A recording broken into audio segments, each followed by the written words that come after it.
De alguna otra forma, lo que provoca a veces en nuestra mente un cortocircuito es cómo funciona entonces la gracia y la ley. Y es triste porque vieras que he estado en algunas iglesias en este país, en nuestro país, y he visto que les cuesta formular su entendimiento de cómo funcionan la ley y la gracia juntas. Y como no saben cómo funcionan, caminan dentro de dos herejías históricamente. O el legalismo, donde todo es hacer y hacer y hacer para que Dios recompense. O del otro lado es, como ya Dios hizo todo, entonces vivamos como nos dé la gana. Y caminamos siempre en esa línea tan delgada que o nos vamos por el lado del legalismo o por el lado de que algunos llaman antinomismo. Hermanos, pero para entender un poquito más, porque a mí me toca después de Henry, donde tenemos la simiente, que es la gran gloria de Dios por medio del Evangelio, me toca a mí tomar de aquí todo el Pentateuco y terminar en Deuteronomio. Y aunque no terminaríamos en media hora, sí quiero hacer un pequeño resumen bastante importante. ¿De qué se trata el libro de Génesis? ¿Qué piensan? Lo primero que decimos es ¿Cuántos capítulos usa el autor sobre la creación?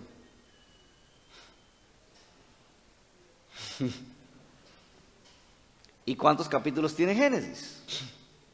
¿Cuál es la intención del autor? Porque si vos hicieras una carta a alguien, donde más pones tu empeño es donde va tu argumento, ¿o no? Vayan conmigo. Entonces, todo el libro de Génesis, después de los primeros 2, 3 capítulos, encontramos a la elección de esa familia que portaría la simiente. Repito, vayan conmigo. La elección de esa familia que portaría la simiente. Primero con Abraham y continuamos por sus hijos hasta terminar con el pueblo de Israel. Es por eso que podríamos decir que si vemos el Antiguo Testamento o el Pentateuco desde los ojos del Evangelio, podríamos decir que Génesis se trata de la elección de una nación. Y si hacemos el espejo con el Nuevo Testamento, sabemos que Dios eligió a su pueblo desde antes de la fundación del mundo. Como decía Henry, eso es gracia, no habías hecho nada bueno ni nada malo y Él ya te había llamado, te había elegido. Dios elige a una nación sin que esa nación hubiera hecho nada bueno ni nada malo todavía. Gracia de Dios, por medio de Abraham. Luego tenemos en el libro de Éxodo, ese sí saben de qué se trata, ¿verdad? ¿De qué se trata? Vayan conmigo. ¿Qué sucede? ¿Qué hace Moisés? Libera al pueblo. Hablamos de redención de un pueblo. Vean qué interesante, vayan conmigo. Entonces, Dios elige una nación y luego de elegir a esa nación, ¿qué hace? Redime a esa nación. ¿Cómo enseña Efesios? Dios elige desde antes de la fundación del mundo para que en el Hijo todos lleguemos a la salvación. Y aquí es lo más importante y donde vas a ver la gracia de Dios reflejada. ¿Cuándo le dio la ley?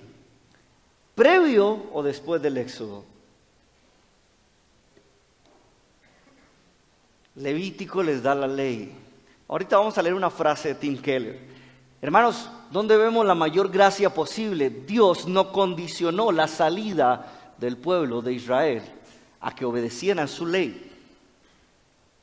La mayor obra de gracia es que no le dio la ley primero y luego lo salvó. No. He oído su clamor, he oído su llanto, envió un libertador. Y ese libertador salvaría al pueblo. Y ya el pueblo salvo les daría la ley para santificar al pueblo. Porque si yo soy santo, ustedes tienen que ser santo. ¿Y qué pasa en Levítico? Hagan un campamento donde yo voy a vivir con ustedes ahí. Pero ustedes tienen que vivir de cierta forma porque mi presencia santa estará ahí con ustedes. ¡Wow! Dios elige a su pueblo, Dios redime a su pueblo y luego le pide a su pueblo que lo obedezca. Pero no condiciona la salvación a la obediencia.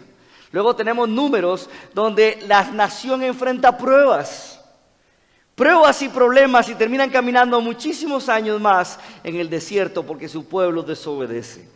No solo es un espejo de lo que vemos nosotros en el Nuevo Testamento, sino lo que vemos nosotros como individuos.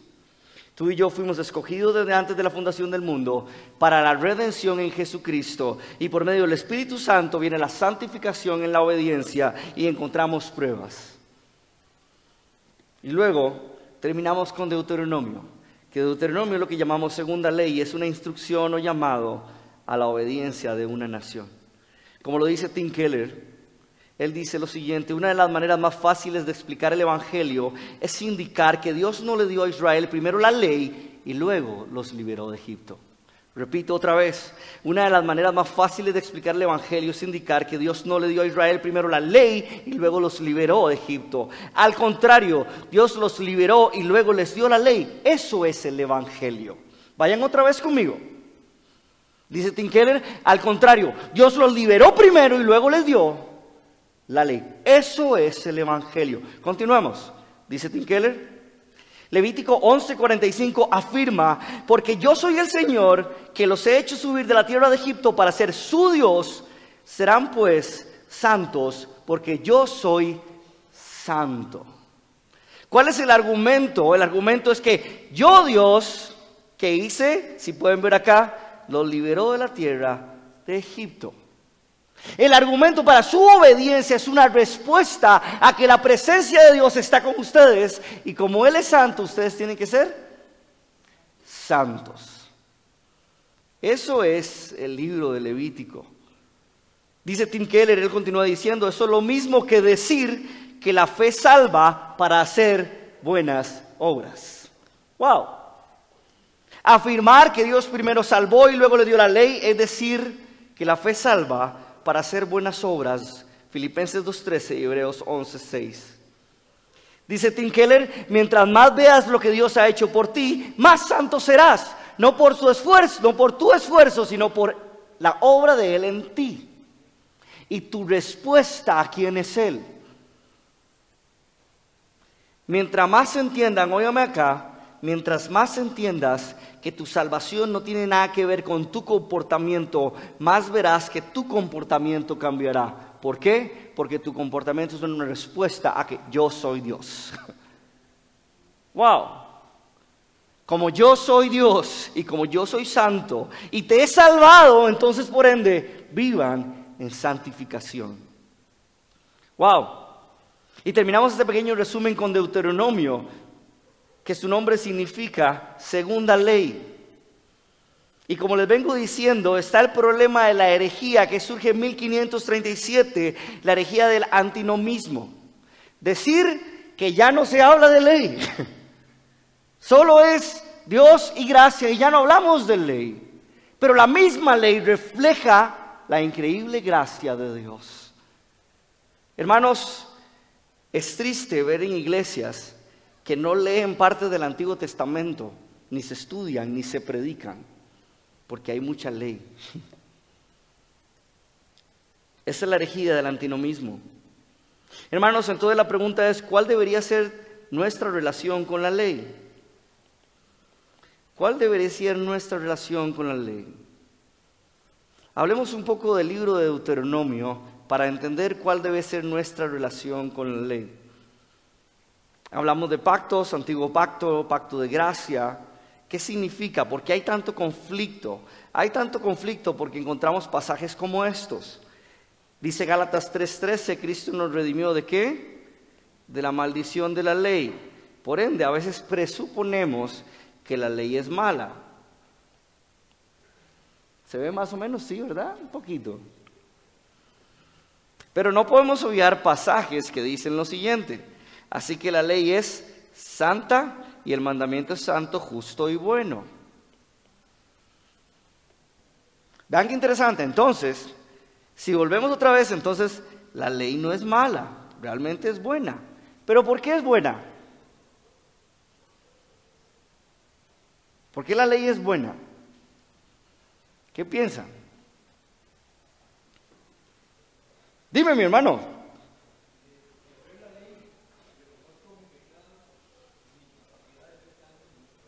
Muy bien, excelente, súper bien. Pero quiero ir un poco más atrás.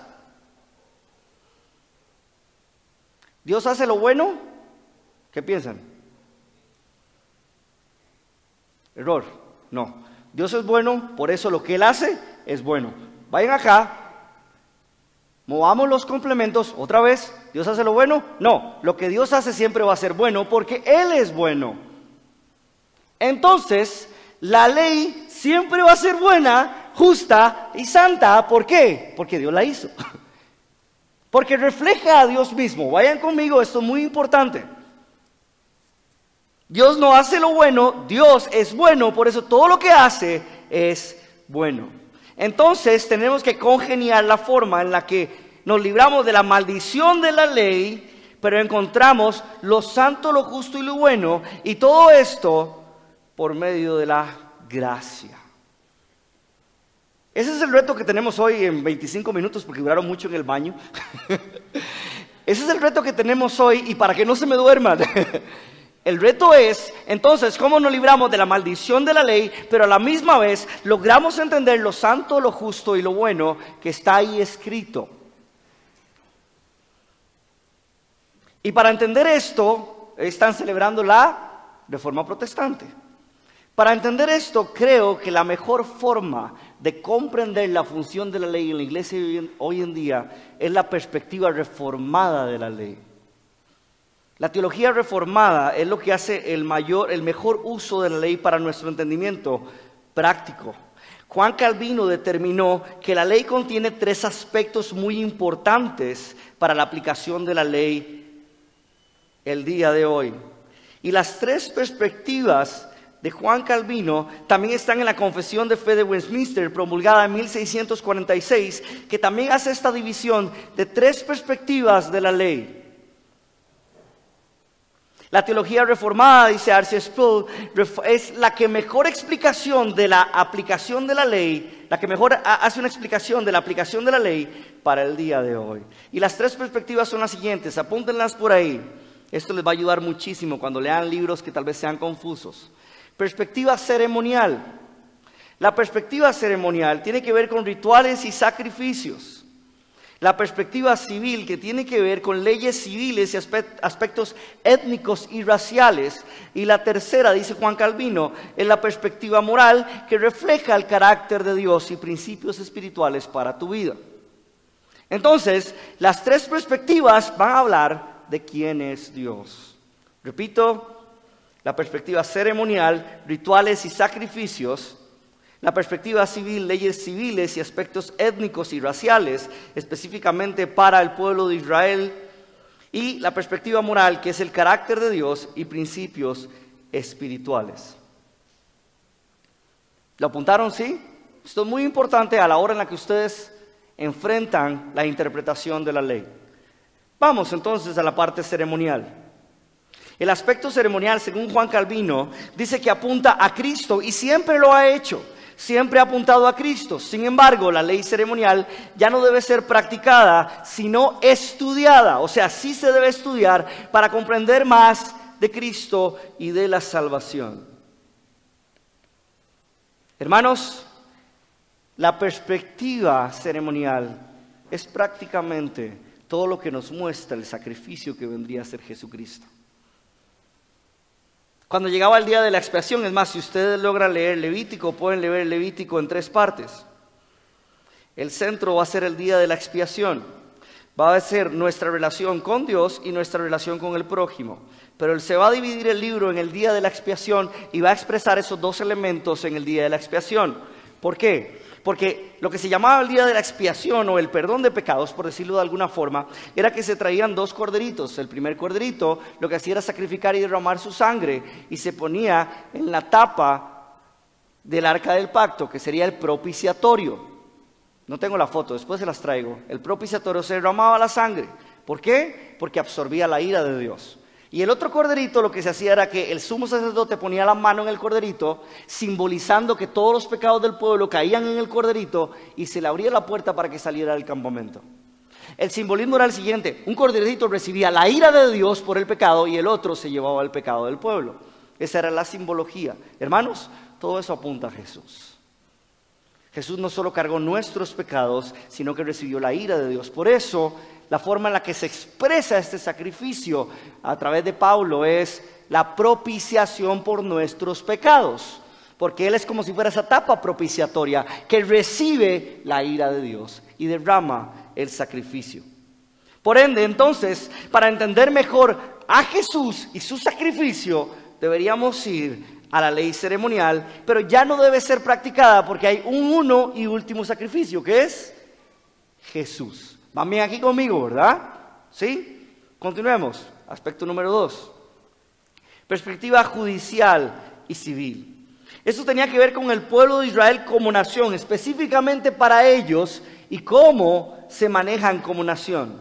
Pero ustedes saben, hermanos, que según Apocalipsis 7:9, el pueblo de Dios está hecho de toda lengua, tribu y nación. Por ende, la perspectiva civil no necesariamente es para nosotros hoy en día. Pero tenemos la última, la perspectiva moral. Y Juan Calvino lo dice de la siguiente forma: es la verdadera y eterna regla de justicia ordenada para todos los hombres en cualquier parte del mundo en que vivían. Y yo le agregaría, en cualquier tiempo.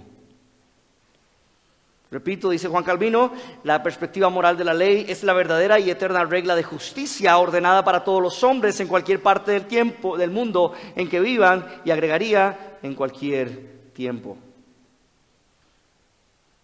Hermanos, esto es muy importante, porque esto nos muestra, según R.C. Sproul, que este compendio de leyes nos muestra que el pueblo del pacto tiene un significado en la ley moral permanente desde antes y después de la venida de Jesús. ¿Qué dice él? Él lo que está queriendo decir es, lo que está queriendo decir es que prácticamente la perspectiva moral siempre se aplicará y será permanente aún antes y después de la venida de Cristo. Dice John Piper lo siguiente: la ley no llama a hacer obras meritorias, sino a la obediencia que proviene de la fe. Vamos todos a Levítico 23:22. Voy a leer la Nueva Biblia de las Américas para que sea más fácil para ustedes. Nueva Biblia de las Américas, no, Nueva Versión Internacional. ¿Cómo podemos hacer una correcta interpretación de la ley hoy en día? Porque les digo, hermanos, lamentablemente la mayoría de personas que abarcan un texto donde nos habla de nuestra necesidad de obedecer, la mayoría de personas o elimina a Jesús del texto o no le importa el texto. Dice, cuando llegue el tiempo de la cosecha, no lleguen hasta el último rincón del campo, ni recojan todas las espigas que queden de la mies. Déjenlas para los pobres y los extranjeros. Yo soy el Señor, su Dios. Hermano, lo que pasaba era lo siguiente: cuando alguien tenía un campo en ese tiempo y había gente pobre, lo que Dios mandaba en la ley era que no recogiera todo el campo, sino que dejara las esquinas, los lados para los pobres, y que los pobres llegaran y pudieran comer y tomar eso. ¿Cómo se aplica hoy en día? Hermanos, tal vez tú no tengas un campo y tal vez desde la perspectiva civil no tienes que hacer esto ante el gobierno, pero tiene una perspectiva moral. ¿Y cuál es la perspectiva moral? Por supuesto que el prójimo, el que está en necesidad. Te llama a ayudar de tus recursos al que no tiene. Por supuesto que puede ser predicado un texto así. Hermanos, probablemente cambia la forma, pero no cambia el fondo del texto. Cambia la forma, pero no el fondo. Nadie tiene una huerta en su casa y no está llamado legalmente a dejar partes sin recoger, pero en el fondo tenemos un principio moral universal, que es cuidar a los pobres y a los extranjeros dentro del pueblo de Dios. ¿Y quién es el pueblo de Dios hoy en día? Su iglesia. ¡Wow! Hermanos, la ley siempre va a reflejar eso. Hermanos, es como por ejemplo la circuncisión. La circuncisión como una acción humana que en el Nuevo Testamento es utilizado para mostrar la acción de Dios en el corazón. Hay un principio moral y de santidad. ¿Y saben por qué? Les preguntaba sobre la ley, por qué la ley es buena. Porque Dios la hizo. Hay una triple función en la ley moral, según R.C. Sproul y Juan Calvino. En la perspectiva moral encontramos el carácter de Dios. Volvamos al ejemplo del campo. Nadie tiene un campo, pero está el carácter de Dios en cómo cuidar a los necesitados. Y nos refleja varias cosas importantes. Lo primero es el carácter de Dios, te refleja quién es Dios. Luego te refleja y nos restringe pautas para el comportamiento. Vean qué interesante lo que podemos decir hoy en día. Lo que podemos decir hoy en día con esto, hermanos, es prácticamente que de alguna otra forma la ley moral te refleja el carácter de Dios y restringe algunos de tus comportamientos que no van conforme al Evangelio de Jesús. Provee pautas. ¿Y cuál es la pauta que podríamos predicar en un texto como este de Levítico? El materialismo, el egocentrismo, querer tener todo para mí.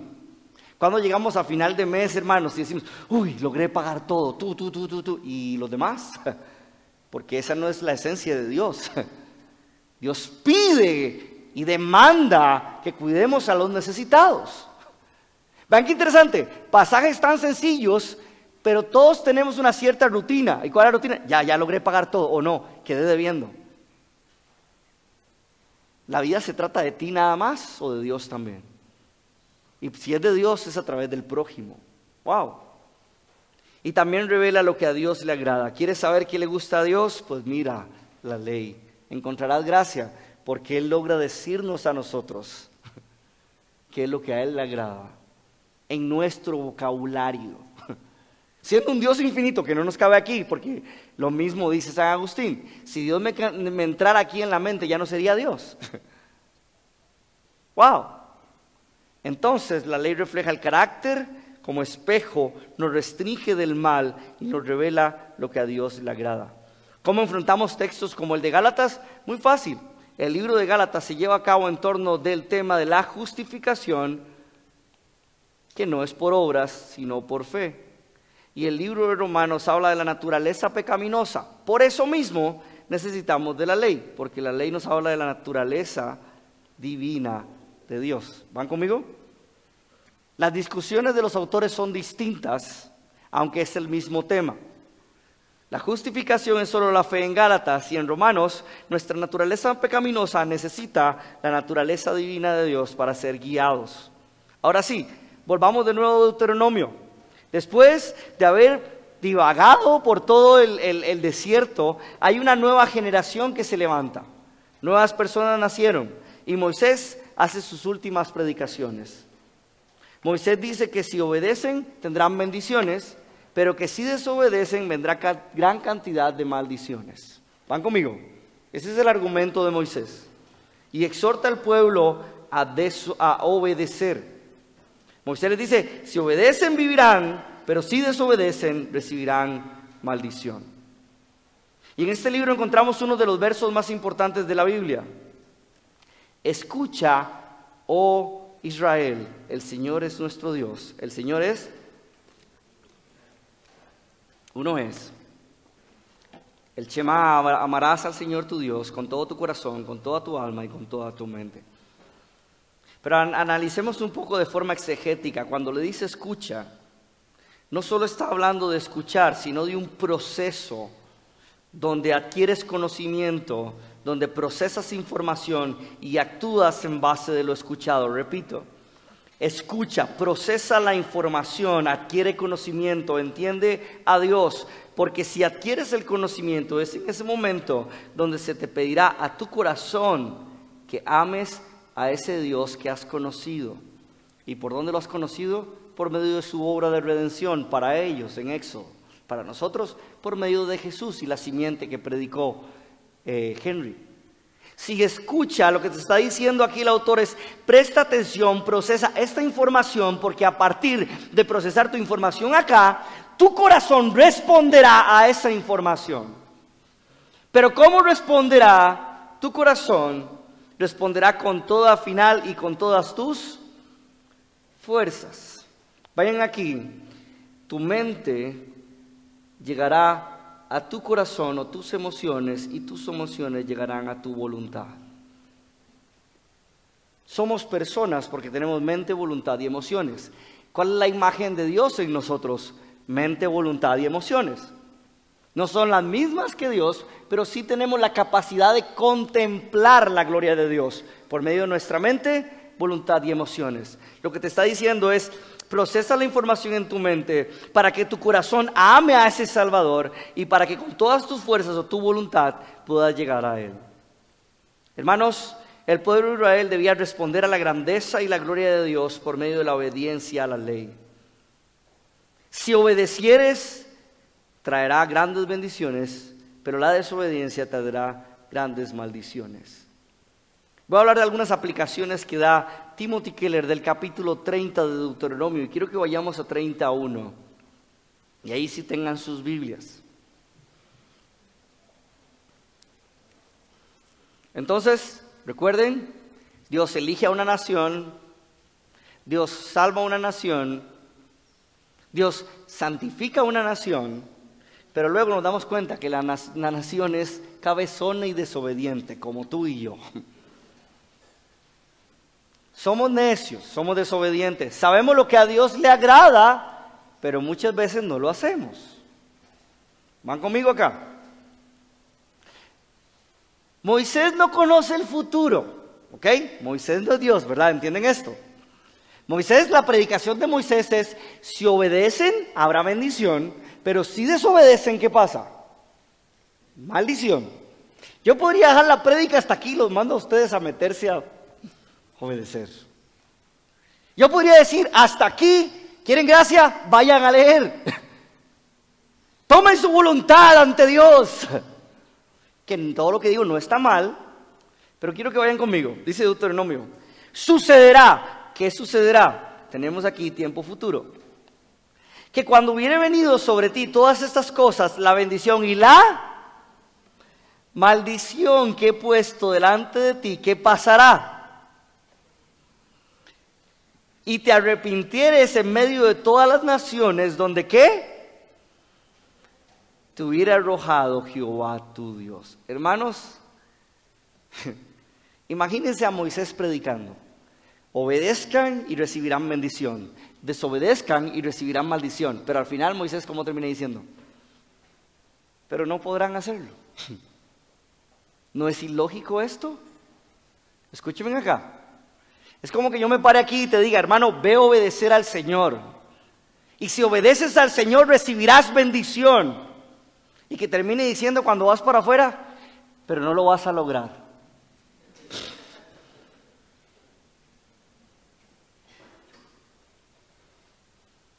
Obedece al Señor y recibirás bendición, pero no lo vas a lograr. ¡Wow! Vean qué interesante. Moisés no sabía el futuro, pero entenderá que vendrá maldición y que serán arrojados, despojados y enviados a otras naciones paganas. ¡Wow! El pueblo fallará. El pueblo de Dios fallará. Moisés les asegura que no lo van a lograr. Aunque saben hacer el bien, no lo harán. ¿Por qué?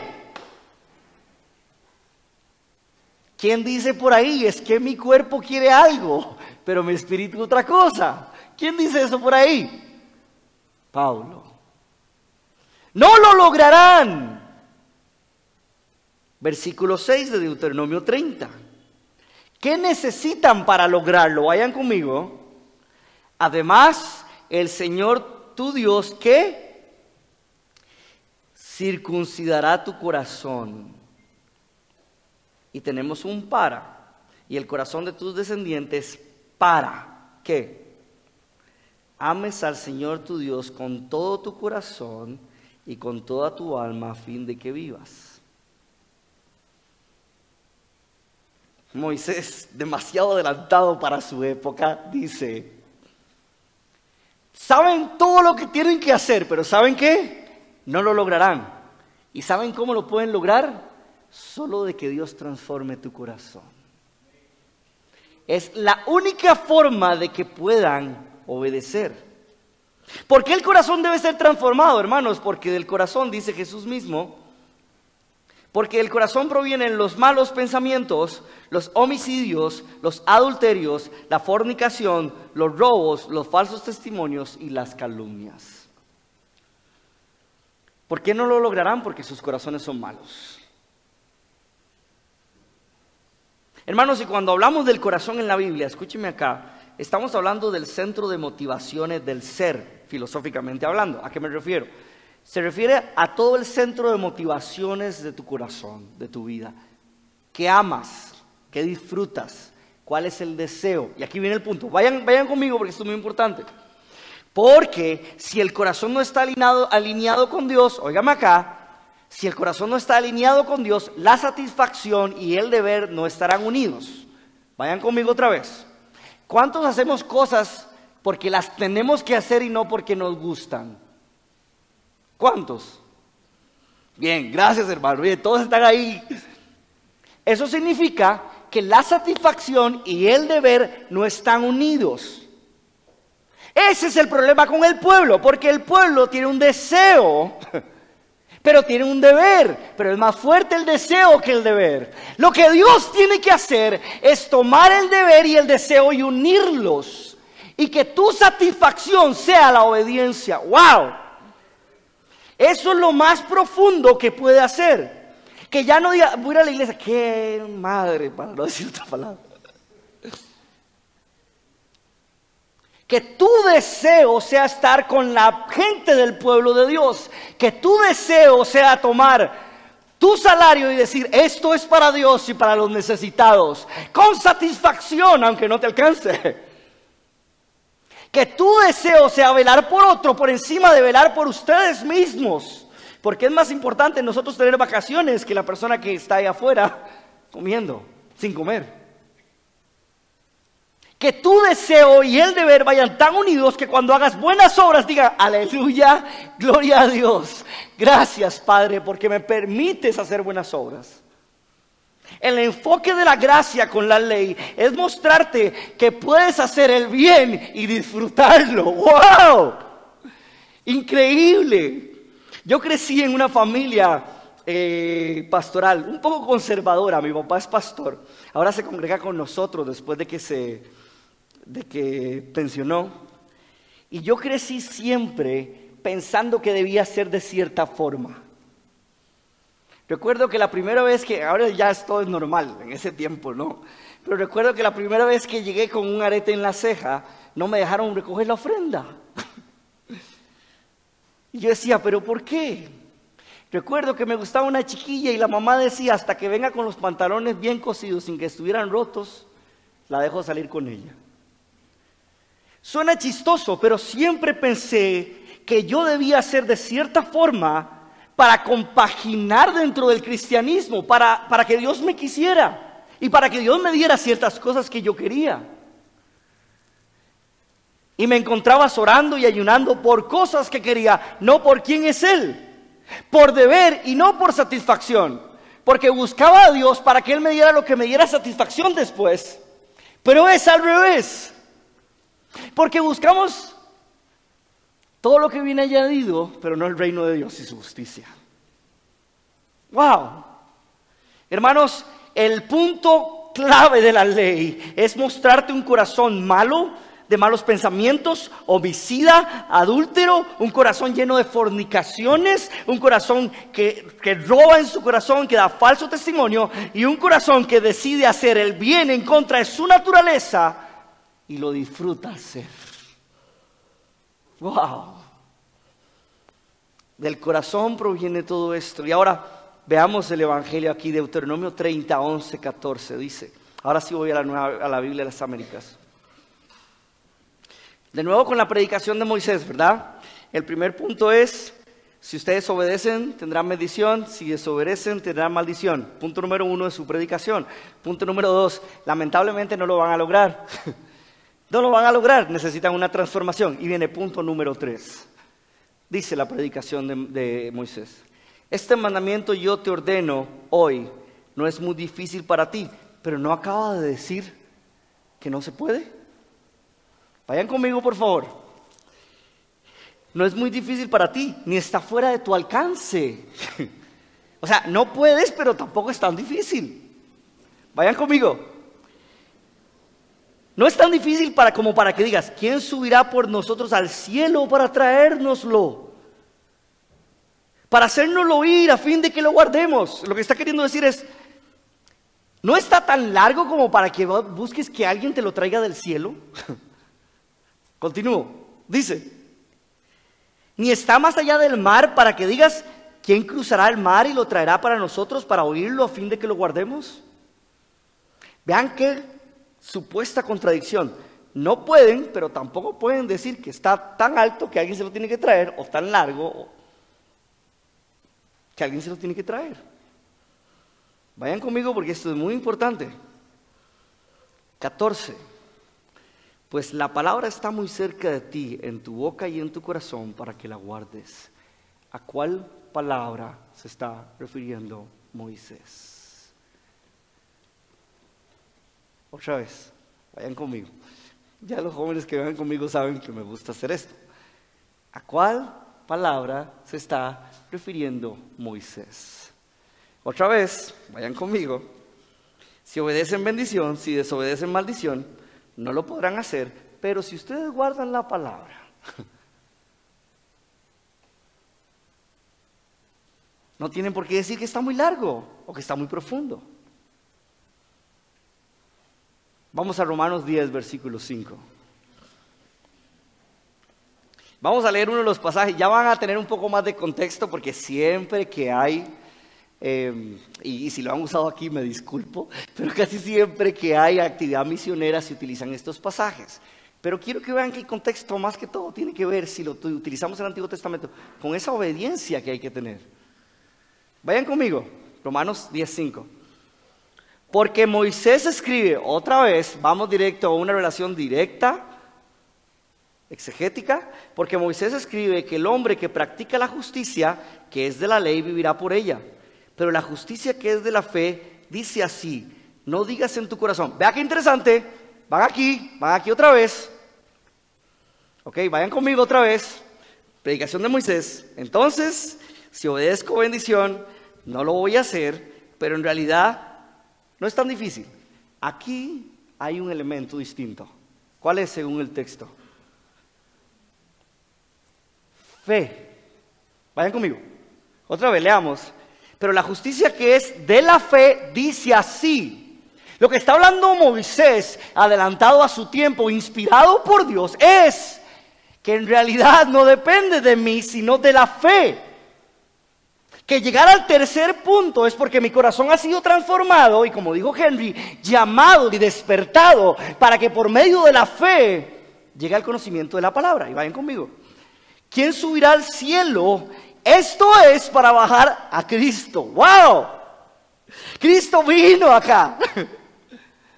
¡Wow! Increíble. Yo no sé ustedes, pero si quieren me baja el volumen porque voy a gritar por esto. Porque ¿quién realmente trajo la justicia divina a su pueblo? Jesús. ¿Y quién descenderá al abismo? Esto es para subir a Cristo de entre los muertos. ¡Wow! Porque Jesús mismo trajo la justicia y murió por la justicia del Padre, para que tú y yo por gracia podamos obedecer por fe. ¡Wow! Hermano, toda mi vida yo crecí en un ambiente, no por la teología de mis padres, sino por el contexto de mi iglesia. Un ambiente donde tenía que ser de cierta forma, actuar de cierta forma, ser de cierta forma. Pero no dependía de mí, dependía de Dios, de quién es Él y quién soy yo en Él. Hermanos, por la fe entendemos que Jesús mismo dice, versículo 8, mas ¿qué dice? Cerca de ti está la palabra en tu boca y en tu corazón. ¿Cuál palabra se refería a Moisés? es decir, la palabra de la fe que predicamos. Si confiesas con tu boca a Jesús por Señor y crees en tu corazón que le resucitó de los muertos, serás salvo. Si obedecen, recibirán bendición, pero no pueden. ¿Qué necesitas? El Evangelio de Jesucristo. Para que por medio de Jesucristo llegues al conocimiento de la fe y el Espíritu Santo sobre ti, puedas llegar a obedecer todo lo que Dios ha comandado en sus Escrituras. Porque el que está aquí y no sabe qué hacer, entiende que Cristo es su único Salvador. Por eso necesitamos de la ley, para entender que yo no puedo por mí mismo. Si en algún momento de tu corazón o tu mente has pensado que no eres tan malo como otras personas, déjame decirte que estás obviando la gracia. Si en algún momento has pensado que estás en una posición ciertamente buena espiritualmente hablando, déjame decirte que estás creyendo que no necesitas a la cruz. Porque toda nuestra vida pasaremos disfrutando su gracia y viendo nuestra maldad. Y buscando esa cruz donde hubo sacrificio por mi maldad. ¿Por qué? Dice Romanos.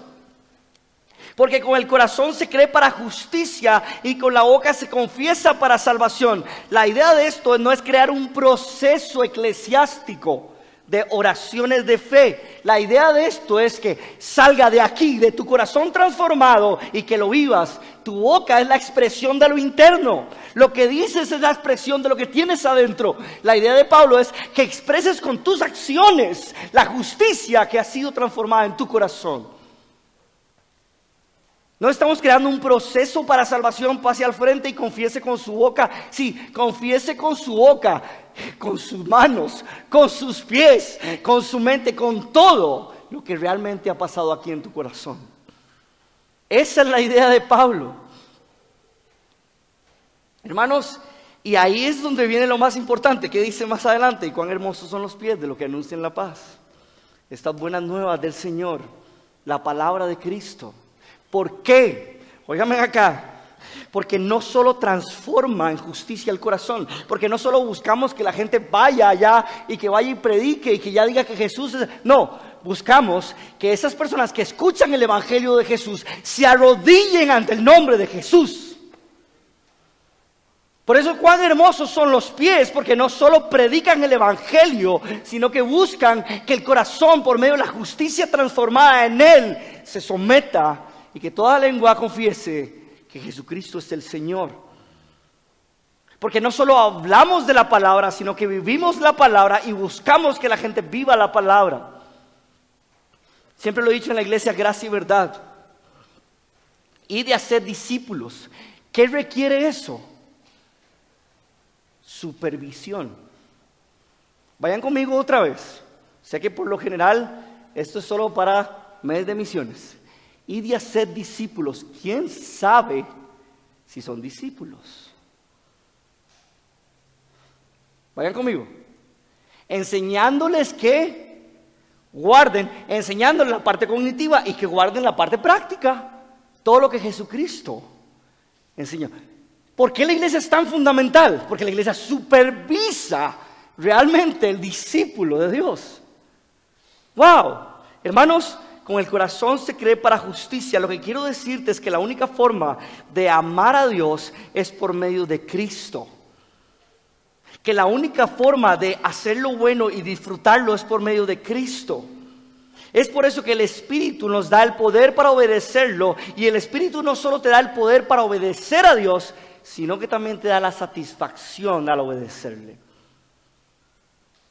Porque algo que no disfrutábamos, ahora lo disfrutamos. La única forma de obedecer a Dios es por medio de amor en Cristo. Nadie puede hacer lo bueno a menos que ponga sus ojos en la cruz de Cristo y el Espíritu Santo se ha dado para obedecerle a Él. Por eso Cristo cumple la ley, para que por medio de Él seamos justos. Y encontramos Gálatas 3, aquí era lo que tenía, porque todo aquel que invoque al Señor será salvo. ¿Cómo pues invocarán a aquel en quien no han creído?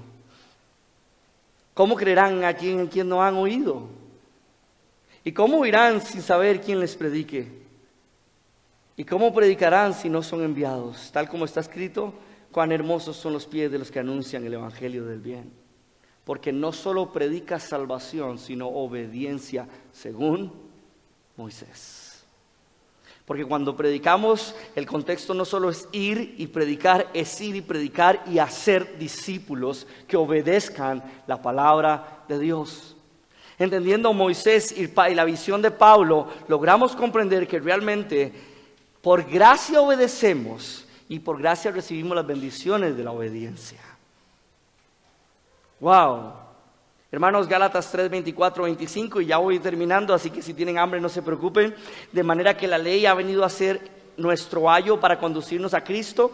Piensen en el ayo, muy sencillo, es más, es una explicación más larga, en una nana que cuida y guía. No sé si aquí se usa nana, una nana se usa aquí, ¿sí? Mejor les explico la explicación larga. Los reyes tenían una persona encargada de educar a ese niño, y mientras ese niño no fuera mayor de edad, según los estatutos, ese niño estaba guiado por esa persona. Pero esa persona, el trabajo de esa persona era guiarlo para que en el momento que pudiera tomar sus decisiones, ya no necesitara a esa persona. Es como nosotros. Yo llego con mi hija, los que conocen a mi hija por allá, yo llego con mi hija y le enseño no a hacer algo, pero ella siempre lo quiere hacer. Yo le echo la culpa a la naturaleza pecaminosa. Siempre quiere hacer lo contrario que yo le digo, pero yo le enseño. Pero mi función, óigame acá, mi función es ser un ayo para que cuando ella le toque tomar decisiones sola, no dependa de mí, sino de ella y sus convicciones personales. Y ojalá oro por su salvación en algún momento, sus convicciones personales guiadas por el Espíritu Santo. Hermanos, a fin de que seamos justificados por la fe, pero ahora ha venido la fe y ya no estamos bajo el ayo. Hermanos, cuando se dice que Cristo es el fin de la ley, no nos referimos a fin como un tema de tiempo de que terminó, nos referimos a fin como una meta. La ley quiere mostrarte lo malo que eres para que llegues a la meta, que es el conocimiento de la gracia de Dios por medio de los ojos de Jesucristo. ¡Wow! Hermanos, es por eso que Juan 14:15 dice: si me amáis, guardáis mis mandamientos. ¿Y qué sigue? Y mis mandamientos no son gravosos o no son difíciles de llevar. Hermanos, Ezequiel 36, 26 al 28, déjame ver si lo tengo acá. Ahí está. Dice: os daré un corazón nuevo. Recuerden el sistema de motivaciones del ser humano, donde están los homicidios, las fornicaciones. Vayan conmigo, recuerden esto. Les daré un corazón nuevo, donde ¿qué va a hacer en ese corazón? Les pondrá al Espíritu Santo. Esto me encanta. Y pondré espíritu nuevo dentro de vosotros, y quitaré vuestra carne del corazón de piedra, y os daré un corazón de carne. 27, y pondré dentro de vosotros mi espíritu. ¿Para qué? Y haré que andéis en mis estatutos y guardéis mis preceptos y los pongáis por obra. Hermanos, el Espíritu Santo estará en tu corazón, en tu vida, y imprimirá la ley en tu corazón. Él imprimirá la ley en tu corazón para que el Espíritu haga que tanto la satisfacción como el deber estén juntos y puedas obedecer a Dios. Habitaréis en la tierra que di a vuestros padres, y vosotros seréis por pueblo, y yo seré a vosotros por Dios. Y esto termino con lo más importante. La ley no es solo un simple compendio de acciones que debo tomar. La ley es una identidad del pueblo, del pacto. Váyame acá conmigo. La ley permite que yo me identifique como parte del pueblo de Dios. Es por eso que ahora mismo, con el Espíritu Santo en tu corazón, ya estás identificado, y con la ley escrita en tu corazón, no necesitas nada externo, sino que ahora todo proviene de lo interno. Repito, en su momento el Antiguo Testamento miraban la ley como algo externo a ellos, pero ahora la ley inscrita en nuestros corazones hace que veamos adentro por medio del Espíritu para la obediencia y gloria al Padre. Hermanos, tus deseos y tus motivaciones son transformadas por Dios y para Dios. Para que tus motivaciones, tus deberes y tus responsabilidades como cristianos estén unidos. Tenemos que regocijarnos y tener el placer de obedecerle. Como termina diciendo John Piper, el amor es la expresión de la auténtica fe salvadora. Por lo tanto, la ley no nos enseña a tratar de producir obras de mérito, solo nos enseña a confiar en el Dios de la gracia, el Dios del éxodo que liberó a su pueblo y a vivir en obediencia. Vean cómo conecto todos los puntos aquí para finalizar. El Dios del Génesis que eligió a un pueblo sin haber hecho nada bueno y nada malo, es el mismo Dios que te eligió a ti y a mí desde antes de la fundación del mundo, y sin que tú hubieras hecho el pecado que vas a hacer mañana, Él ya te había amado desde antes y te dio a su Espíritu para que puedas decir no al pecado. Y no solo eso, sino para que seas parte del pueblo del pacto de Dios y vivir para Él, porque yo soy santo, vivan en santidad. El Dios del éxodo, para vivir por obediencia. Entonces deberíamos deleitarnos en la ley de noche y de día, como dicen los salmos. ¿Por qué? Porque ahora la ley está escrita aquí. La ley no está fuera de nosotros, está escrita aquí. Deberíamos cantar del valor de la ley en todas las generaciones, entendiendo la perspectiva moral. Hermanos, eso es gracia. Un Dios que viene a habitar con su pueblo y que Él permite que su pueblo le adore en obediencia por medio de su presencia misma. Él nos encontró derrotados. No sé cuántas veces has pasado por un pecado una y otra vez y dices, Dios, ya no puedo más. ¿Cuántas veces te has portado de cierta forma con tu pareja, tu esposo, tus hijos, tu trabajo? ¿Cómo manejas tus redes sociales? ¿Cómo manejas tu computadora? Cuando nadie te ve, ¿qué estás viendo en tu teléfono celular? ¿Y cuántas veces dices, Dios, no puedo más? Perdóname, no lo quiero volver a hacer. Déjame decirte que deleítate en la ley de noche y de día y te darás cuenta que su Espíritu te fortalecerá y dependerás por completo de Cristo. Un cristiano sin lectura ni oración es un cristiano débil ante el pecado. Un cristiano que se sorprende de la cruz día con día es un cristiano que canta, yo estaba roto, pero me amaste así. Pongamos de pie para orar.